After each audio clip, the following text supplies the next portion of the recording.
My name is Rob Reich. I'm a professor of political science at Stanford University, and I do research on political philosophy.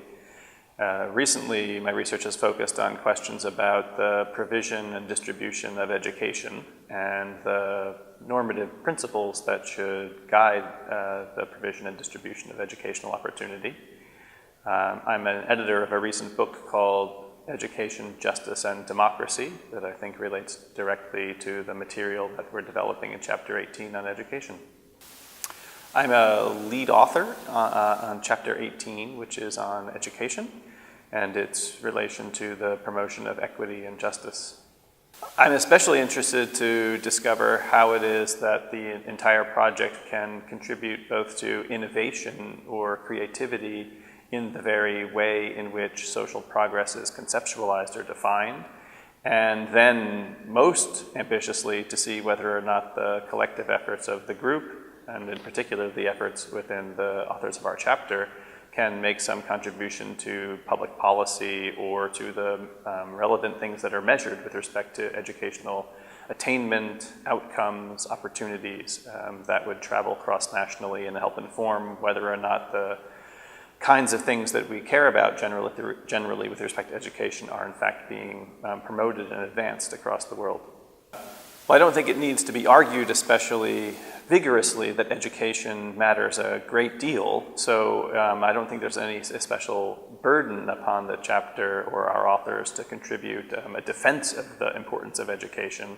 However, I think one thing that's especially important and that I hope our chapter can contribute is to try to describe the variety of ways in which we might both measure the relevant things we want to count with respect to educational provision and distribution. So I have in mind things like, are the things that matter most mere attainment and opportunity or access to education, or is it possible and should we actually attempt to try to measure skill development itself and the content of what is provided in education and the outcomes that people achieve in education? And then more broadly, one of the things which I think our chapter aims to contribute is to open up for debate within the relevant idea of what social progress should be or how it should be conceptualized, how it is that educational opportunities should be directed for the purpose of skill development and in that respect an economic purpose, as opposed to something that I think has disappeared largely within policy debates, that one of the important functions of educational provision is civic development and what it means to be an informed and participatory citizen. And one of the questions that arises when you think about the civic purpose of education is whether or not the relevant sort of citizenship that one aims to develop within any country or region is domestic or national citizenship, or alternatively global citizenship. And if in fact there's some appeal to global citizenship, how does that fit into measures of social progress? As I say, I'm a political philosopher by training, and so political philosophers aim in general to try to describe the content of various ideals. What does it mean to say that someone or a country promotes liberty or equality? And then, more ambitiously and interestingly, once having arrived at some definition or concept of these big ideals, to understand their relation to one another. So how do liberty, equality, security, diversity relate to one another? And then how should an understanding of that relationship begin to inform the decisions that people make in political or policy positions? So in the most general way, what political philosophers have to contribute is a more precise understanding of how best to conceptualize these very important ideals like liberty and security and equality, and then to understand their relationship to one another, and then in particular for my work and the chapter that I'm contributing to, how to understand those in relationship to education. One really important thing with respect to the provision of education in some places in the world is whether or not girls have the same opportunities or access to education as boys do, and the importance of the promotion of equal status for girls and boys with respect to education. In other parts of the world, that's a completely settled and uncontroversial issue, so that doesn't make it an especially interesting focus, but it means that there's an interesting divide to be bridged within the chapter and our work. More generally, I'd say that there's an enormous body of social science evidence now that shows just how important educational attainment and skill development is to the economic interests of a country and to the job prospects of any individual who receives education. So we can say without a doubt that the provision of educational opportunity in primary and secondary and in higher education is just absolutely crucial to the economic well-being of a society and to any individual who receives it. But is that the only thing that's important? What about civic opportunities and civic education? And more interestingly, I think, how should educational opportunity be understood with respect to social mobility, religious education and identity, cultural diversity, and the various systems that provide and govern education have to take all of these factors into account, so that understanding what equal educational opportunity should mean for policy is an incredibly complex theoretical question as well as practical issue. Well, I hope to learn, first and foremost, a great deal from the many impressive colleagues who are assembled here and who will be doing work over the course of the next year or two on the overall project. And since we're right at the start, I can't predict exactly what the impact will be on my own research interests, but I'm incredibly excited to be a part of the global group of scholars that have been assembled here. More generally, I'm interested in learning how the various debates that people are familiar with from their own home countries, the people assembled from all over the world here, I think will open up interesting conversations that I hope will influence my own work as I come to understand other parts of the world and the debates that are happening there that currently I'm not entirely familiar with.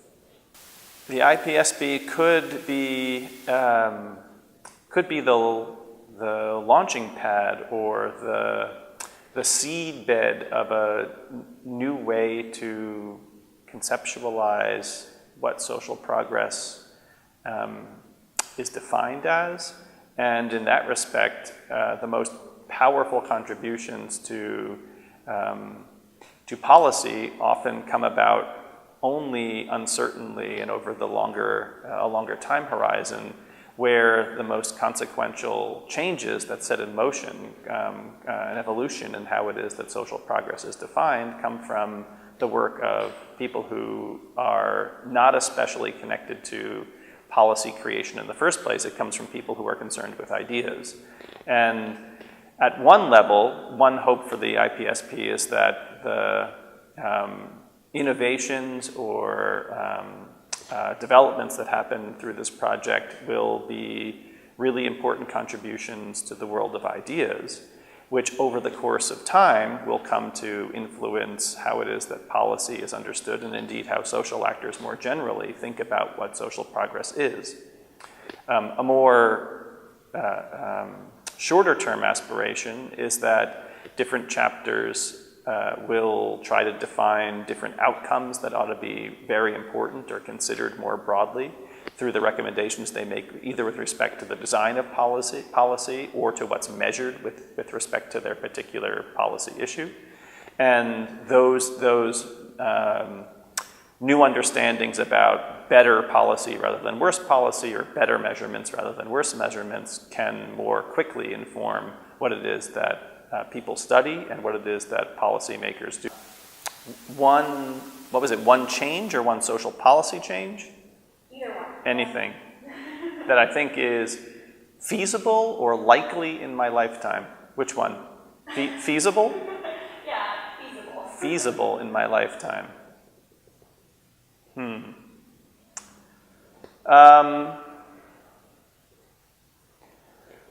Well, for me, I think there are two different approaches to thinking about social progress as a general matter. One is to think as an optimizer, in which one's trying to create social policies which get us closer to an ideal, as close to an ideal as we can, and in that respect make the world or people much better than they were before. An alternative approach, which I think is not as much appreciated as it should be, is to think that part of what social progress consists in is creating policies that make much less likely terrible outcomes in the world. And so you're not thinking about optimizing, you're thinking about trying to make much less likely unbelievably risky and terrible outcomes. So that could be things like preventing catastrophic climate change, bioterrorism, nuclear disaster. You can think of all kinds of different things that would have catastrophic outcomes for human beings. And part of what social progress might consist in is simply trying to make much, much less likely a set of catastrophic outcomes for humanity. And I'd like to think that, I guess I do think that part of what social progress consists in is equal attention to diminishing catastrophic outcomes as opposed to optimizing social policies. And I think I'm sufficiently realist about the prospects for social change that I think we're likely to see greater progress in diminishing catastrophic outcomes than we are in optimizing. And I would confess that I'm actually a bit suspicious of optimizers with respect to social progress. And it reflects a kind of technocratic approach to social policy that doesn't take the fullest account of human agency and participation. And when one takes account of human agency and social actors and full participation in social policy, well, I think one quickly realizes that optimizing social policy is not the best or most respectable sort of outcome. The fullest participation doesn't aim at the best social policy, it aims at realist political compromises amongst a diverse set of actors who are unlikely to agree within a common political framework about what the best policy is. So, as a consequence, my ambition is strongly to try to diminish the possibility of the worst outcomes, while also having an interest in trying to contribute to debates about what the best social progress might be.